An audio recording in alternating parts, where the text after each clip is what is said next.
Hi there, welcome to Grain TV. It's Wednesday, August 10th, another mixed day in the markets as we await USDA's forecasts of corn and soybean production on Friday. Let's take a look at GrainEdge's trading platform and see where we closed. In Chicago, corn only closing fractionally higher, up a quarter cent, wheat up 3.5, and beans losing 7, although as much as 14 down at one point midday today, so we did recover some of those losses. News out today, we started the morning with another round of export sales, this time for corn. For the first time in 10 days, there was no soybean deal announced, but corn got a 143,000 metric ton deal with Mexico for new crop delivery. That was supportive. But again, no deal in beans. That sent the bean market down. Although, we will likely see very good sales in tomorrow's weekly forecast or weekly export sales numbers from USDA. We're expecting over 2 million metric tons of new crop sales as a result of all this business we've done of late. Other news, speaking of soybeans, South America, we're seeing slow farmer selling, especially in Brazil and Argentina. Brazil, a lot of it is tied to the strength in currency values there. In addition, we're also seeing Argentina farmers hold tight. We're hearing that only 80% of Argentina's soybean processing facilities are at capacity, or 80% of the capacity is being utilized, I should say.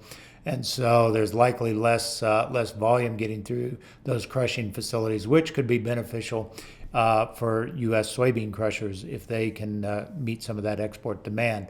Other news, let's talk about some of the latest rounds of forecasts we're hearing for corn yield. We're seeing some various weather forecasting firms or analytical forecasting firms release some forecasts that are quite a bit different than what analysts are looking for. First of all, let's talk about yesterday's numbers we talked about, which is the pre-report expectations. Overall, when you look at the different surveys of analysts out there, U.S. yield is expected to be about 170.6.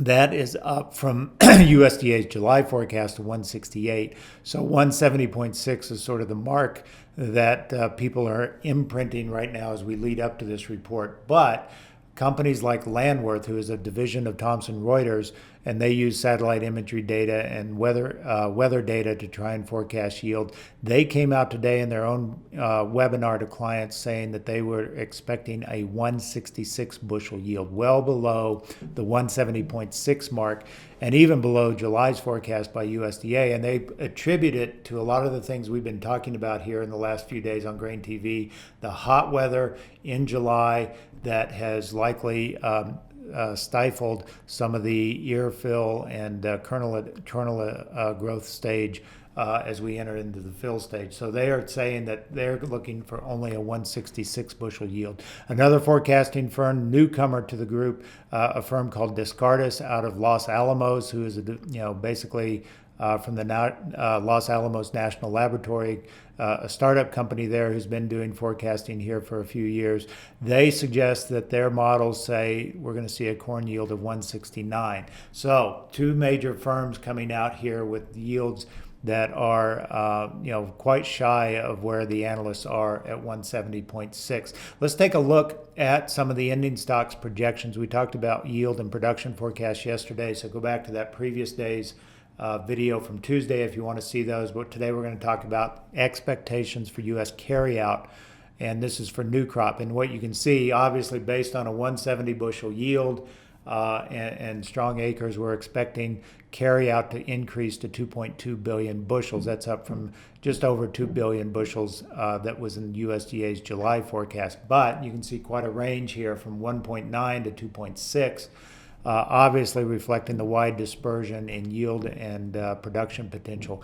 Soybeans also a slight uptick. I think a lot of people are expecting USDA to bump up their export sales forecast for the coming year and also a higher production. So we're expecting a growth from 290 million bushel carry out to 316. But again, a very, very wide dispersion, almost 150 million bushel from high to low, all the way down to 268 at the low end and 403 at the high end. So a lot of discrepancies here is going into this report, and I think that leads to the potential for a lot of fireworks. Yesterday, we talked about Dees corn looking to at least find a bottom without any sort of new input here.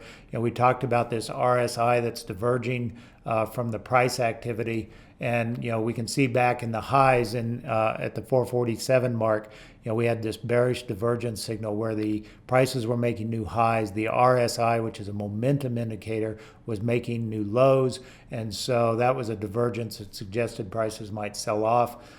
Here on the other end of the spectrum, we are seeing what's called bullish divergence. The price has been making new lows, but the indicator has been inching higher. So is this a sign that we may be finding a bottom? If you're looking for potential targets as we move higher, 346 would be the next target to take out and maybe get some short covering action here. Right now, we've been very range-bound trade, only about a 4-cent range today, just very limited trade activity going into the report here. So 346 is sort of an objective to see maybe some shorts get out of the market. Beyond that, if we're going to see any sort of long-term recovery from this, we need to break out to the next high up, which is around 357. So we've got a lot of room here to potentially move higher if this USDA report is somewhat surprising. And given these yield forecasts that we're hearing from some of these private firms, it's not out of the cards to potentially have a bullish surprise in Friday's report.